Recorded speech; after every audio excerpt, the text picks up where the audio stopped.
Welcome. My name is Joe Renzulli, and along with my partner Sally Reese, we're going to be sharing with you a series of short videos that deal with our work called the School-Wide Enrichment Model.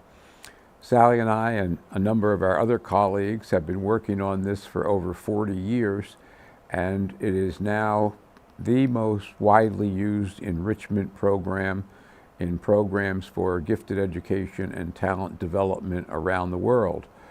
We're going to begin with some general background on the model, and I like this quotation by Ashley Montague, teachers are the unacknowledged legislators of the world. It's the work that you do in classrooms every single day that produce the young people who will eventually assume important positions in government, business, industry, and all walks of life. And so I think that the importance of your work is really what motivates us to have invested these several years in the development of the school-wide enrichment model. This quotation, a rationale for focusing on creative and productive giftedness, is a very important one in all nations of the world. I won't read the entire statement, but there is an economic imperative. Countries that invest in highly creative, highly motivated, highly research-oriented young people are going to create the ideas, the inventions, the businesses that improve not just the economic conditions of their nation, but also the social, cultural, educational, and even political leadership of their nation. So this is a very important responsibility for all people that work with young people. Again, I mentioned there are 40 years of research and development on all aspects of our model, and we have a website which you see on the screen where many of the research studies, most of the research studies that we have developed over the years can be downloaded, reproduced, translated without cost or without permission. And we'll be talking a little later on in this session about some direct resources that you'll have at your disposal. This slide points out something that all teachers are familiar with, and it's basically a description of what I call the continuum of learning theories. And as most teachers know, all learning exists on a continuum from the deductive, didactic, prescriptive on the left. Those are the kinds of things that we are required to teach because they're in Common Core standards or in ministry dictated curriculum, all the way over to the right-hand side, which we refer to as inductive, investigative, and imaginative. And while we don't argue with the value and purpose of the left-hand side, as the footnote points out, our emphasis is really on the right-hand side. We believe that, again, the kinds of leadership for the world that we're training, down in the lower right, what we call the gold standard, scientists, inventors, entrepreneurs, people who change the world and make things happen, need to have, in addition to a basic education, also an education that focuses on the kinds of thinking skills and creative and investigative activities that we'll be covering in great detail as we move through the school-wide enrichment model. Again, we're not arguing that one is better than the other, but we also believe that there should be a balance between the kinds of thinking indicated on the left and the kinds of thinking that we emphasize in our work on the right-hand side of this diagram. The main focus of our work is to apply the pedagogy of gifted education to total school improvement. And our theme is schools should be places for talent development. We also believe that a rising tide lifts all ships. As we do things for youngsters that are extremely advanced, like the speedboat on the left can move through the water at 50 knots an hour or a minute, we also want to provide some enrichment opportunities for the majority of the school population, represented by the the boat in the center, and even for young people like the person on the right who is not doing as well in school as perhaps they would like to, always struggling to catch up. We sincerely believe that providing all of these groups with various kinds of enrichment experiences is going to make the school a more successful place, and mostly a place that focuses on talent development. Our work is based on 4 sub-theories that you see on the screen, and we'll be covering these sub-theories in more detail as we move throughout the series of videos. In the upper left-hand corner is a theory called the 3-ring conception of giftedness, which we'll be describing in detail in a later session. In the upper right, a theory that deals with 3 interrelated types of enrichment, which is really the pedagogical focus of our work.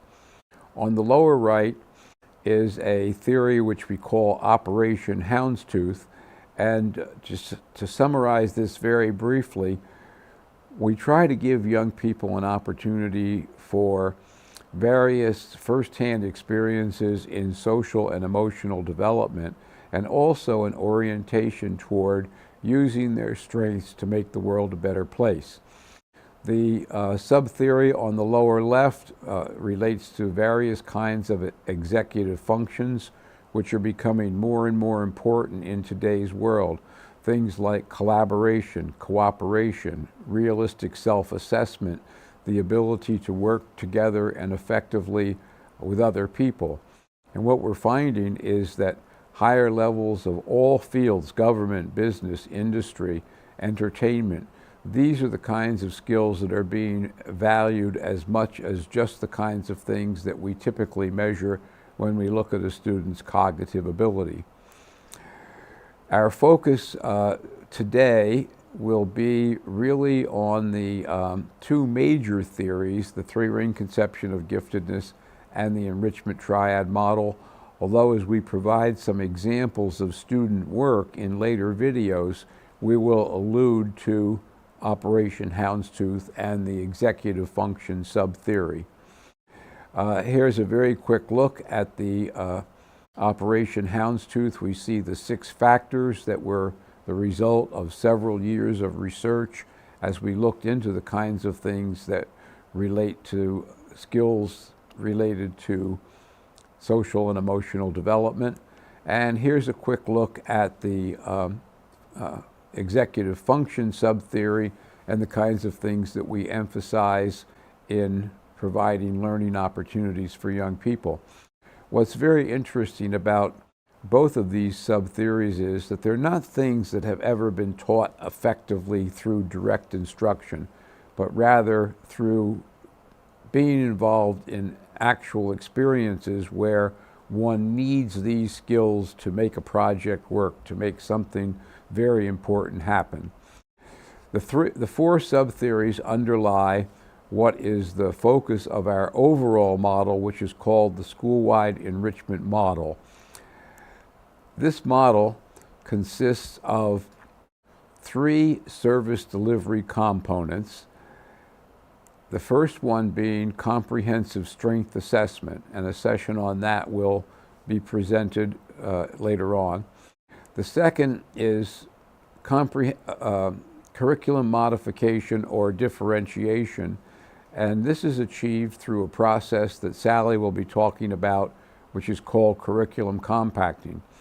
And the third service delivery component is, of course, the pedagogy, the 3 types of enrichment, which we'll be covering in the school-wide enrichment model.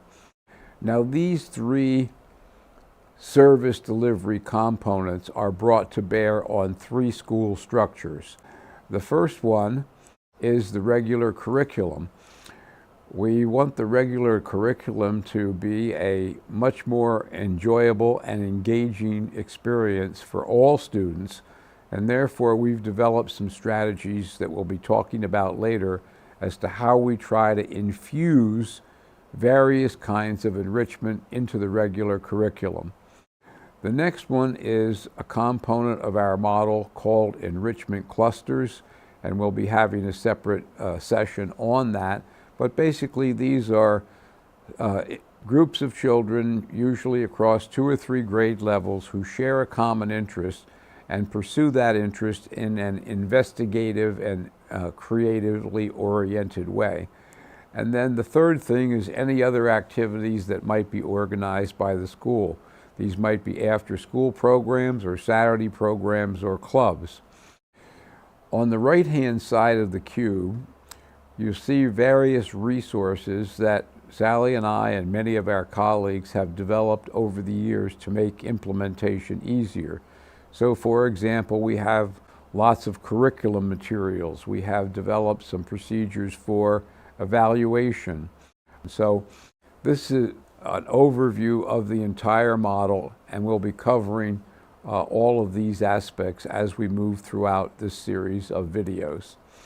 Now, the one thing that I like to mention at the very beginning is that our work differs from the work of lots of other gifted education or talent development models in a couple of ways. And one of the first ways is that we provide general enrichment, type 1 and type 2, and enrichment clusters to all students. We believe that educational experiences should be as engaging and as enriching as possible for all students, at least at the general enrichment level. So these are provided for all students. We also believe that students who show a high level of interest, high motivation, high ability in a particular area should be given the opportunity to go on to an advanced level of work, which we call type 3 enrichment. It's described as individual and small group participation in the development of real problems. However, my favorite off-the-cuff definition of type 3 enrichment is the young person thinking, feeling, and doing like the practicing professional, even if they're doing it at a more junior level than an adult scientist from Harvard or Caltech or a filmmaker from Hollywood. They're doing what the big guys do. And this is a very important issue because part of our role as teachers, talent developers, is to be able to provide young people with the opportunities, resources, and encouragement to think and feel and do like the practicing professional. And again, you're going to see many examples of this as we move throughout this video series. Now, we're asked often, what are the goals of the school-wide enrichment model? And there are 3 very simple goals. And the first goal is enjoyment. You know from your own life's experience that anything you enjoy doing, you work harder at, you get more creative about. If you like cooking, first you follow the recipe and then you make some modifications and change this and change that.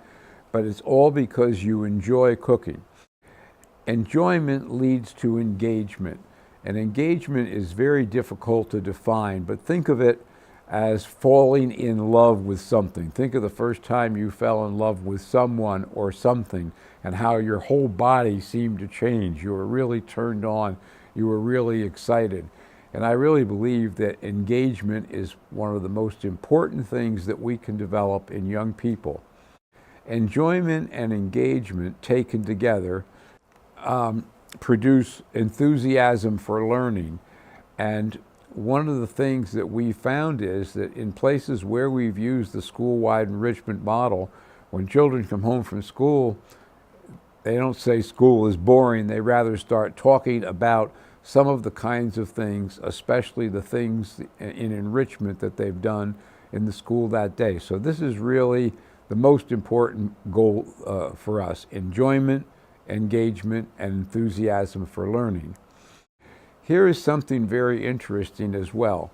We've done research in schools based on the school-wide enrichment model, and what we found is that plain old school achievement scores on achievement tests have actually improved as a result of using this. And again, I think that this is where that overall enthusiasm for learning flows over from enrichment experiences to just the daily must-do work that kids have to do in classrooms every day. We've put together a thing which we call the School-Wide Enrichment Easy Access Toolkit. And this really consists of lots of books and articles and things that have been developed over the years and that you will have access to. We're going to try to have at least one and maybe two articles related to each of these videos, but there are also many books that have been written on all the topics, on enrichment clusters, on curriculum compacting, and these relate again to the two major theories, the three-ring conception of giftedness theory and the enrichment triad model. The book in the lower right-hand corner is an overall big fat book on the school-wide enrichment model. And one of the things that Prufrock Press, the publisher of the book, has very nicely done is allowed you to download from a website all of the forms and diagrams and things that we've created. And again, you can do that at no cost and not having any need to get permission. We've also had some laminated guides on major components of the model. There's one on enrichment clusters, there's one on curriculum compacting. And one of the more recent things that we put together is a series of what I call short stuff. One of the things that we found is that many people, especially busy school administrators, who are looking for ways to serve and challenge and develop talents in young people, don't have the time to read big fat books or even long research articles. And so what we've done in this collection is to just simply pull out very short items that you might share with a principal or a curriculum director or a program coordinator so that they can learn a lot about the model in a very short amount of reading time. So this again is a general overview of all of our work over the past several years, and in the sessions that follow, we'll be drilling down to some of the specifics related to all of these three service delivery components.